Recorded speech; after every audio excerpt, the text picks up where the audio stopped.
Caríssimos e caríssimas, eu sou o Daniel Nonato. Obrigado a você pela sua audiência, pela sua paciência, pela sua presença. E lembro a você, inscreva nosso canal do WhatsApp e nosso canal do YouTube. Um novo sol desperta ao amanhecer, onde era medo nasce o louvor, e a vida inteira ensina a renascer. Amigos e amigas, a gente vive o Brasil de hoje. Ontem foi votado o relatório da CPMI do crime organizado. Interessante é que você percebe bem que a CPMI do crime organizado no Brasil, ela tomou uma direção que é assustadora. Primeiro porque devido ao Banco Master, devido ao caso Vocaro, devido a vários fatores, passaram a olhar mais para o STF, sobretudo para o ministro que estavam lá, o Alexandre de Moraes, o Fachin. Resumindo, se apontou ali dois envolvimentos de ministros com crime organizado, inclusive o Alexandre de Moraes. Só que você percebe bem que é um apontamento midiático. E você vê que é um apontamento no sentido de dizer, olha, eu vou caro, e que se trabalha isso. E desculpe, a mídia não comentou sobre o PCC, com envolvimento lá em São Paulo, no governo de São Paulo, não comentou sobre as falanges, as facções que estão aqui no Rio de Janeiro envolvidas. A única coisa interessante que o relatório aponta é que o Rio de Janeiro precisa de intervenção federal na segurança pública e até mesmo no governo. E aí isso apresentou. Mas você percebe bem que a mídia, como um todo, um relatório de 200 páginas, focou bem no envolvimento de ministros do STF com crime organizado. Eu não estou dizendo que o relatório está ruim. Estou dizendo que é um relatório nascido do interesse midiático, do interesse da narrativa que agrada uma certa imprensa. Desculpe eu pensar isso. E também um certo grupo. E aquilo que alguém disse, que é um relatório eleitoreiro para apitar e para apontar um certo lado do lado político no país. Ainda olhando para a realidade do mundo, primeiro que o Trump continua atacou o Papa Leão XIV, e a vantagem é que o Papa é norte-americano, o Papa também. Se fosse um Papa de outro país, certamente nós iríamos ter algum conflito, né? O Trump ia querer questionar, porque o Papa é argentino, por exemplo, ou é brasileiro, mas o Papa sendo norte-americano, ele vai brigar com quem? Vai acionar quem? Vai questionar quem? Ou seja, sendo um filho dos Estados Unidos, o Papa tem total autoridade até mesmo para poder dar bronca no Trump. É todos nós, mas ao Trump principalmente. Interessante, o Estreito de Hormuz, que estava sendo controlado pelo Irã, o Trump pediu a paz, agora quem toma conta é os Estados Unidos. E aí você vê claramente que essa guerra no Oriente Médio, do Irã sobretudo, não é uma guerra no sentido de atacar o Irã.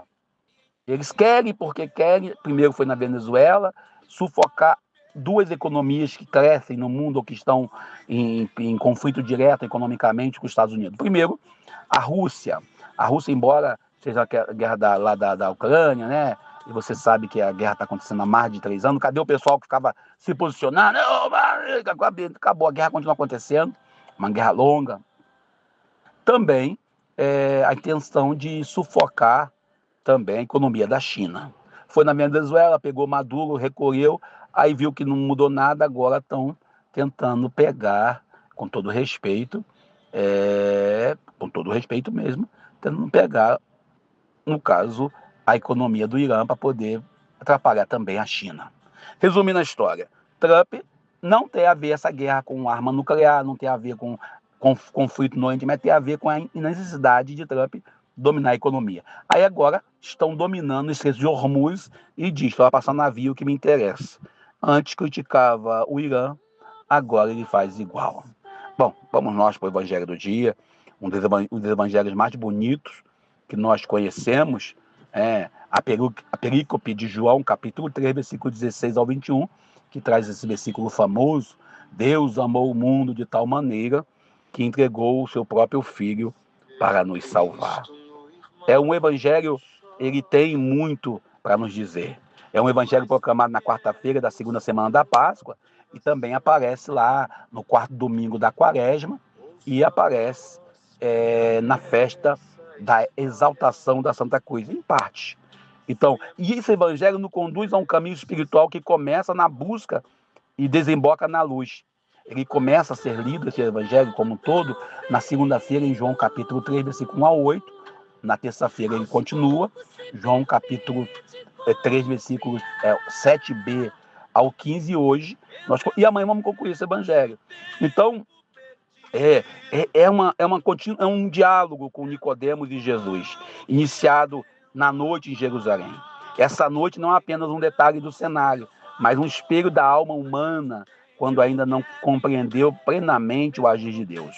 Nicodemos representa todos nós, quando mesmo sendo religiosos, com diploma, com doutorado, com mestrado, mesmo conhecedores, ainda carregamos algumas inseguranças, algumas dúvidas, algumas perguntas. É uma carta, né? É uma carta de escuridão interior. Jesus, então, não oferece respostas simples. Ele fala de um novo nascimento, algo complicado. Não de um ajuste, de uma vida, mas de uma realidade plena. Jesus não quer maquiagem espiritual, mas uma transformação radical. Nascer do alto é nascer da água e do Espírito, significa permitir que Deus refaça aquilo que está dentro de nós, como no princípio da criação, quando o Espírito pairava sobre as águas. Agora, Jesus ele vai novamente dizer a Nicodemos sobre a importância de Deus. Ele, Jesus, continua criando em nós uma vida nova dentro de cada pessoa que se abre ao Evangelho, que se abre ao amor.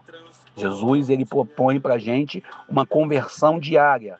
E é nesse caminho que surge uma das afirmações mais profundas de todas as Escrituras. Deus amou tanto o mundo, não o mundo perfeito, não o mundo justo, mas este mundo real, imperfeito, ferido, contraditório, e muitas das vezes perdido com todas as guerras, com todos os conflitos. Deus não espera que o mundo mereça o seu amor. Ele ama primeiro, ele toma a iniciativa, ele se entrega. E essa entrega não é simbólica, é uma entrega real, é uma entrega plena, é uma entrega que nos faz interrogar. Não merecemos tanto amor. E aqui está o centro da fé. Deus não salva à distância, ele entra na história, ele assume a condução humana, ele assume a nossa natureza, ele se deixa levantar na cruz como uma serpente no deserto, para que todos que olharem para ele encontrem a vida. Aquilo que parecia derrota se torna caminho de salvação. Aquilo que parecia morte se revela como amor levado até o fim. Mas o evangelho de Jesus vai além. Ele, Jesus, nos coloca diante de uma escolha.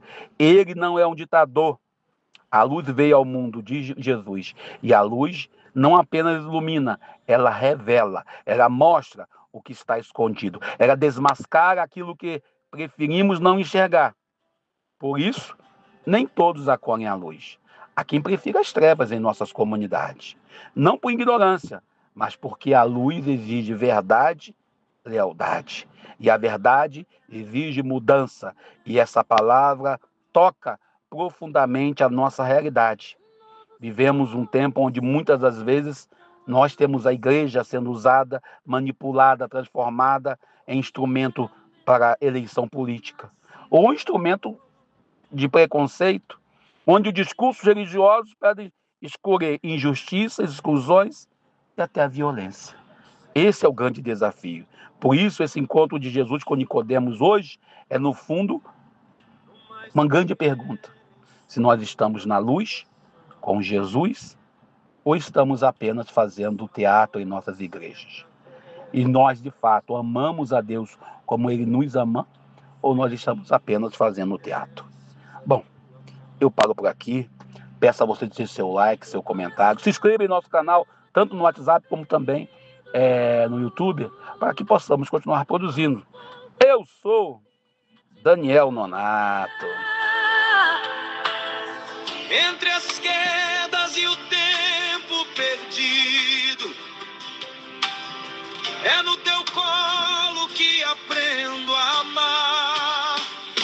encontramos Deus no amor, a gente entende o que é viver, mesmo no peso da alma e na dor, já não há medo de se oferecer. Quando encontramos Deus no amor, o horizonte volta a brilhar. É Jesus, caminho e redentor, Ele nos